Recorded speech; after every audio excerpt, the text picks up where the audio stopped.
Welcome everyone. আপোনালোক সকলোকে জ্ঞান তীৰ্থৰ নতুন এটা ভিডিঅ'লৈ পুনৰবাৰ স্বাগতম জনাইছোঁ। ভিডিঅ'টোৰ থাম্বনেইল আৰু টাইটেল লিখি গমেই পাইছে, খুব বেছি ভাল খবৰ আচলতে পুৱাই আপোনালোকক দিছোঁ, কাৰণ তেওঁলোকে এখন অফিচিয়েল লেটাৰ আপোনালোকৰ কাৰণে আপলোড ইতিমধ্যে কৰিছে। যোৱাকালি কৈছিলোঁ যে তেওঁলোকে ডেফিনেটলি অফিচিয়েল এখন লেটাৰ আপলোড কৰিব, আৰু আজি সেইখন দেখিব পোৱা গৈছে।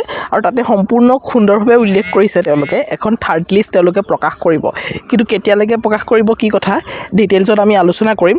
ইয়াৰ লগতে তেওঁলোকে এটা ছেকেণ্ড চান্সো দিব বিচাৰিছে যিসকল কেণ্ডিডেট মানে এবচেণ্ট আছিলে, তো সেইসকল কেণ্ডিডেটৰ বাবে। গতিকে গোটেইখিনি কথা ডিটেইলছত আলোচনা কৰিম। আমি ডিৰেক্টলি তেওঁলোকৰ অফিচিয়েল নটিছ কেইখনৰ ফালে আগবাঢ়োঁ। তো ইয়াতে যদি আপোনালোকে মন কৰে লিখিছে চাওকচোন, it is continuations to this office, যিটো যোৱাকালি মাৰিছে notice, document verification list of candidates is publish in the official website DE-Assam.gov.in। তো সেইখনত আপোনালোকৰ 4,500 পদৰ কাৰণে যিটো LPUPৰ কাৰণে ডকুমেণ্ট ভেৰিফিকেশ্যন লিষ্ট মাৰিলে, তো এই লিষ্টৰ এগেইনষ্টত আপোনালোকৰ 1 তাৰিখৰ পৰা 3 তাৰিখলৈকে ডকুমেণ্ট ভেৰিফিকেশ্যন হ'ব। গ্ৰাউণ্ড ফ্ল'ৰ ৰহিকাত হ'ব, Assam agriculture university international guest house, আৰু এইটো মৰ্ণিং আৰু ইভিনিঙৰ টাইমটো খুব সুন্দৰভাৱে দিয়া আছে। এইখিনি কথাটো আপোনালোকে জানেই, কিন্তু ইয়াতে স্পষ্টকৈ লিখিছে এটা কথা চাওকচোন, A third list of candidates will be also published shortly। তাৰ মানে এখন থাৰ্ড লিষ্ট পাব্লিছ কৰা হ'ব অতি সোনকালে, সেইটো কথা তেওঁলোকে ইয়াতে উল্লেখ কৰিছে। আৰু অতি সোনকালে বুলি কৈ দিয়াৰ লগে লগে হয়তো আমি এইটো আশা কৰিব পাৰোঁ যে অহাকালিলৈকে আপোনালোকৰ এখন তৃতীয় মেধা তালিকা প্ৰকাশ পাব, কাৰণ 1 তাৰিখে যেতিয়া আপোনালোকৰ এখন তৃতীয় মেধা তালিকা প্ৰকাশ পাব, তেতিয়া আপোনালোকৰ বা 2 তাৰিখে কাইলৈ বা পৰহিলৈ সোমবাৰৰ ভিতৰত আপোনালোকৰ এখন মেধা তালিকা ডেফিনেটলি প্ৰকাশ পাব, তৃতীয়খন মেধা তালিকা ডেফিনেটলি প্ৰকাশ পাব।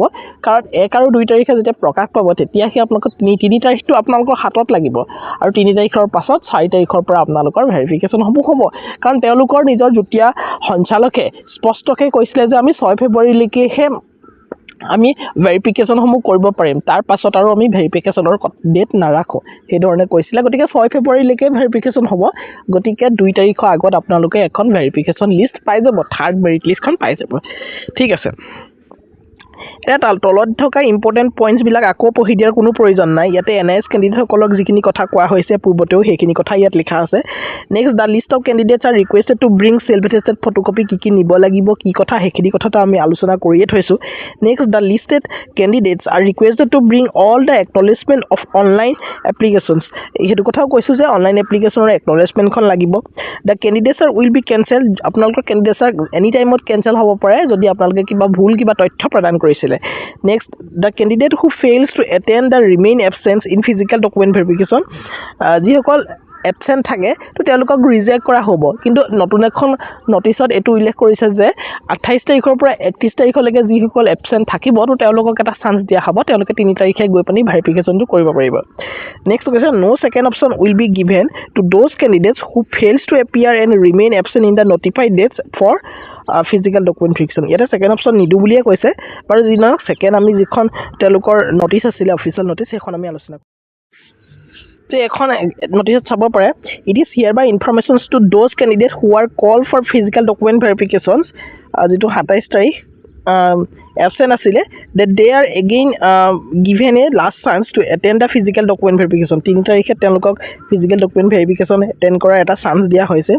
ছেম প্লেচ আৰু ছেম টাইমৰ পৰা তেওঁলোকৰ ভেৰিফিকেশ্যনসমূহ হ'ব। গতিকে তেওঁলোকে যদি কিবা কাৰণত যদি এবচেণ্ট নাছিলে, তো ডেফিনেটলি গৈ পিনি ভেৰিফিকেশ্যনসমূহ কৰি ল'ব। ঠিক আছে, তো ভিডিঅ'টো ইমানেই আছিলে, সৰু জাষ্ট এটা ইনফৰ্মেটিভ ভিডিঅ' আছিলে। মই ভাবিছোঁ ভিডিঅ'টো আপোনালোকৰ কাৰণে হেল্পফুল হ'ব, আৰু হেল্পফুল হ'ব বুলি যদি ভাবিছে ডেফিনেটলি চেনেল ছাবস্ক্ৰাইব কৰি ৰাখিব এনেকুৱা ধৰণৰ আপডেটসমূহ অতি সোনকালে পাবলৈ।